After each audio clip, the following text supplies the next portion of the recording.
Het belangrijkste nieuws van Curaçao in het Nederlands. Extra Journaal. Vers van de pers. Welkom bij Extra Journaal. Fijn dat u weer kijkt. We hebben het belangrijkste nieuws voor u op een rij gezet. En we beginnen met het bericht dat SVB verwijst naar de hoge kosten van het CMC. Dat kwam gisteren naar voren tijdens een vergadering in het parlement. Daar was plaatsvervangend chef Dennis Arindel van de SVB. En die legde uit dat er plannen waren gemaakt, dat weet u allemaal nog, om de kosten van het CMC te verlagen. Kosten voor artsen, medisch specialisten. En dat zou 70 miljoen moeten opleveren. Uiteindelijk heeft dat maar 23 miljoen opgeleverd. Nog veel geld. Maar dat betekent volgens de SVB dat er steeds elk jaar geld naar het CMC toe moet. Het was sowieso gisteren een dag waarbij heel veel aandacht aan het CMC is besteed. Maar dus in het parlement is gekeken vanuit de visie van de Sociale Verzekeringsbank. Personeel CMC wil meer salaris, dat bleek gisteren toen de vakbond CBV onder leiding van voorzitter Anneliese Suarez-Matilda met werknemers sprak, ook met de directie sprak. Het gaat allemaal over het feit dat de minister van Financiën en Gezondheid geld aan het CMC heeft gegeven. En daaruit zou de betere salariëring moeten worden afgesproken voor het personeel, zo zegt de CBV. Directie wil daar wel over praten, maar niet op dit moment en wil ook geen cao's openbreken. Dat kwam dus in een soort impasse te staan. Er is ook een mediator geweest tussen de vakbond en de directie. Uiteindelijk zijn een deel van de werknemers naar Punda gelopen vanuit het CMC en hebben daar gesproken met minister Silvania, die in het parlement aan het praten was. Naar nu het eruit ziet, is het niet een zaak dat de minister de CBV steunt door nu meteen te gaan staken en een actie te gaan voeren voor een betere CAO, maar moet er op termijn wel worden gewerkt aan een betere salariëring voor de werknemers.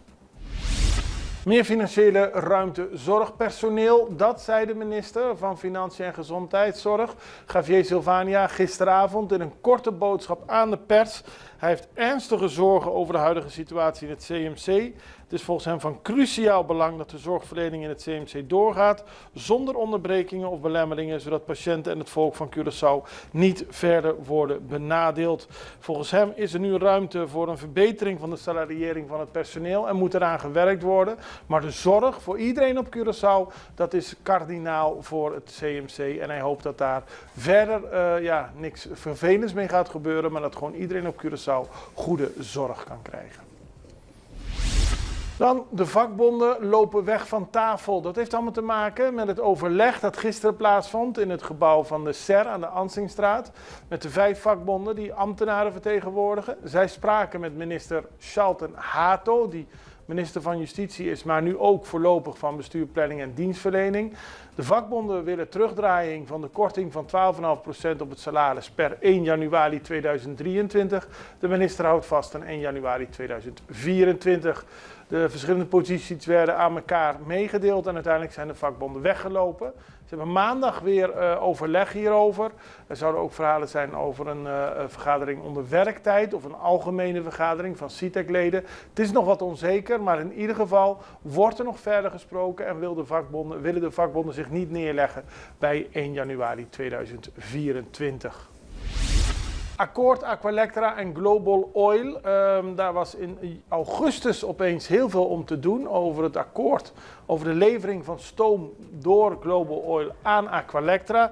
Minister Pik Pissas heeft toen ingegrepen, hij heeft bemiddeld tussen beide partijen. En deze week kwam er een akkoord naar voren. Dat is gisteren ondertekend en dat betekent dat Global Oil en Aqualectra een akkoord hebben tot het eind van het jaar. Voor het eind van het jaar gaan ze onderhandelen over een nieuw stoomafnamecontract voor 2025 en daarna. Waar gaat het om? Het bedrijf Global Oil heeft een akkoord gesloten met Refineria di Curaçao, een huurovereenkomst. Ze mogen turbines bedienen voor de productie van elektriciteit voor hun asfaltproductie in Emmerstad. De extra stroom wordt geleverd aan Aqualectra en er was een impasse over de betaling daarover. Maar dat lijkt nu allemaal goed geregeld te zijn. Notaris moet 1,4 miljoen betalen. Dat gaat over het hoge beroep van notaris Johnny Kleinmoedig. Hij is eerder veroordeeld tot 12 maanden gevangenisstraf en het terugbetalen van 1,4 1,4 of 1,2 miljoen, dat moet ik even nakijken, 1,4 miljoen gulden. Zelf zegt hij dat hij niks verkeerds gedaan heeft en vindt hij de straf onterecht. In het hoge beroep werd ook de positie natuurlijk van het Openbaar Ministerie naar voren gebracht. En die zeggen dat hij willens en wetens geld tot zich heeft genomen dat niet aan hem behoorde. En dat hij dat moet terugbetalen en ook daadwerkelijk zou moeten gaan zitten. De rechter moet nog uitspraak doen. En dan problemen met truck op Nieuwe Haven. Dat leverde gisteren veel opstoppingen op de Nieuwe Haven. Er was een aanhanger, een zogenaamde flatback, gevallen toen er een truck de Nieuwe Haven opreed. Die viel neer, dat zorgde voor heel veel oponthoud. Maar er wordt vooral onderzoek gedaan om te voorkomen dat dergelijke incidenten niet nog een keer voorkomen. Er is veel zwaar verkeer op Curaçao en het moet goed gaan met de transport daarvan. In ieder geval heeft u deze beelden gezien. Er zijn gelukkig geen gewonden gevallen. Even een break, zo bij u terug.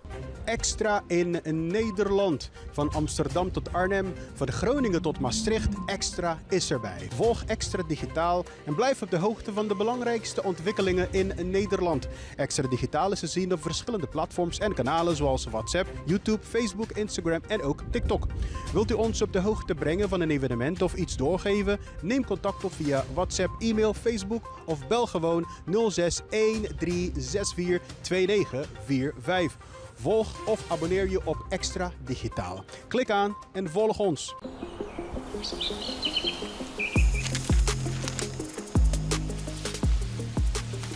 Welkom op Curaçao, een van de mooiste eilanden in de Caribiën, een ware parel. En het is een eiland waar je van heel veel zaken kunt genieten. Van de natuur, van de zee, van het eten, van de mensen en zoveel meer. Curaçao is een eiland waar heel veel gebeurt op het gebied van politiek, cultuur, sport en zoveel meer. Een Extra Journaal brengt het belangrijkste nieuws van Curaçao.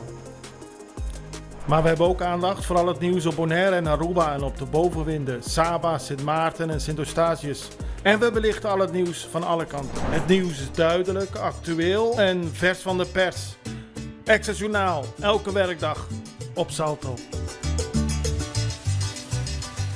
Op Curaçao zijn we de hele dag bezig met het maken van Extra Journaal. Volg ons op je favoriete Amsterdamse zender, Tauro.